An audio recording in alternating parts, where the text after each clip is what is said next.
Hi, my name is Ray, and today I would like to welcome you to A Moment with the Author, a series where we meet with local authors and let them tell us about their stories and their books. Today we are excited to be joined by Michael O'Neill, who has written this great book entitled An Angel's View. And Mike, you've got a really good perspective because you have kind of a unique job in that you are a rocket scientist for NASA. Tell us a little bit about that. Yeah, I truly was. I worked on a space shuttle for about 17 years, and during that time frame worked on the main engines for quite a period of that time. I worked on the International Space Station for a couple of years, and how we got technologies together for maybe taking humans to Mars someday. And also spent just a couple of years working on how NASA might could institute a program to provide spiritual support for astronauts on long-duration missions. Wow. It's a real privilege. Very cool. This is a really neat perspective to get, guys, so I hope you really will tune into this because he's got some great things to say today. Mike, tell us a little bit about your book and maybe how you came to write An Angel's View. Okay, well, my wife years ago asked me to put together a class on angels. Actually, she saw a book at a conference, and I was a little resistant at first. It wasn't something I really wanted to do, but decided to, got a number of books on it, and put together classes I've taught over and over again over the years. But at this particular one point, this one man said, you know, that's not a very practical topic. And he said, and I actually responded to him, I said, yeah, I understand what you're saying, but you know, with angels being mentioned over 400 times in the Bible through the various names, it's really a matter of faith for you to believe in them and to believe these stories they're involved in. But I took him very to heart. And then years later, when I was at the Harding School of Theology and I was trying to come up with my guided research, my faculty advisor knew I had done a lot of work on angels, asked me to do my guided research on it. And I was really wanting to do my stuff on spiritual formation, but he was pushing me in that direction. And then all of a sudden came to me, you know, basically, really, because what that man challenged me years ago was, you know, these stories really aren't about the angels, that they're really about God and about His Son, and they're there to draw us to Him. We see those angels delivering God's messages, delivering God's people, executing His justice, extending His compassion. So these stories are about God, not angels. They're, of course, got the spotlight for a few moments, but we really see God's the one really on the center stage. Yeah. You know, in our culture, that's been one of the main problems with people and their understanding of angels is that so many times the focus does become the angel.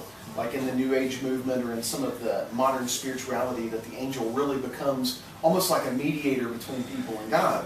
And I really like how you're putting that perspective on angels are just kind of a vehicle to get God's message across.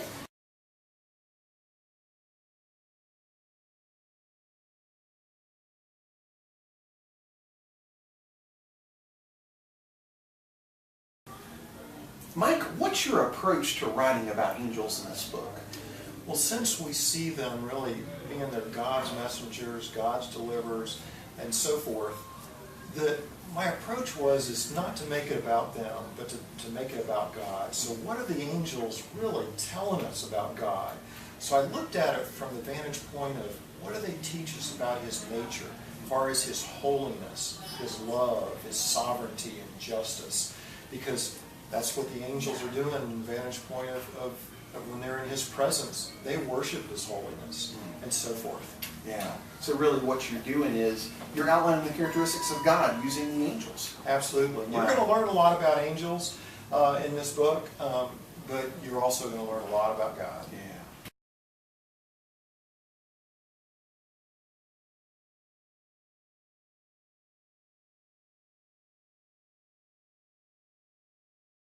Now, with that said, you were also part of the Challenger disaster, part of NASA during that time, Yes. 1986. You relate that in your book to another dark day in history, the crucifixion of Jesus. Tell the audience a little bit about how you relate those two events together.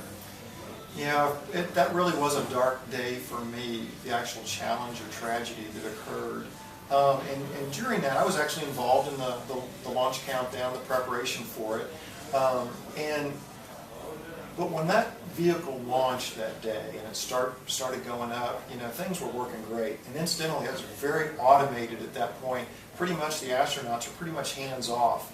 And in fact, it goes into a region of maximum dynamic pressure where the vehicle throttles up and it comes back. That's all automated, and then boom, that's when the explosion occurred.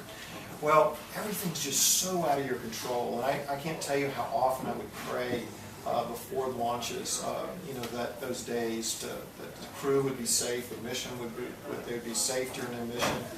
And that particular one, it was just extraordinarily tragic. And from the angels' perspective, at the crucifixion, I felt they had a similar kind of an issue, if you will, where we see them involved in a lot of things during history that God had them, of course, in Jesus' life. He comes to Joseph, to Mary, and announces that they're going to have the Christ child as a son. We also see that he announces to the shepherd that the Savior's been born in Bethlehem. We see him at the resurrection. We see him directing Joseph to take Jesus off to Egypt and to bring him back so Herod doesn't seek to kill him. And so we see the angels so involved there, but at the crucifixion, the Bible's kind of silent at that point. We just don't see them involved there. Now, it doesn't mean that they really truly were silent, because we do know that angels have over history, delivered people, and they do tend to guard people. We see that from Matthew 18, where we see that Jesus said that if you cause a little one, meaning maybe even children or believers is what he's talking about, if you cause a little one to stumble, that their angels are in heaven before God.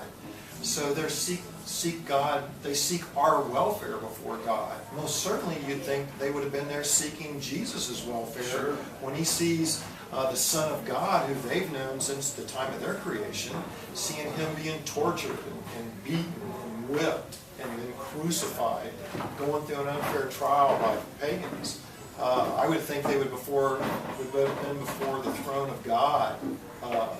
Hey, let us go like we delivered Daniel ages ago in the lion's den. We can surely go rescue Jesus. Cut us loose. But it was out of their control. Humanity was being redeemed, and God had to say basically to them, no, you're going to have to be patient. Wow. Great stuff. Lots of good stories in this book. That's just one chapter among many. I think our listeners are really going to enjoy this book.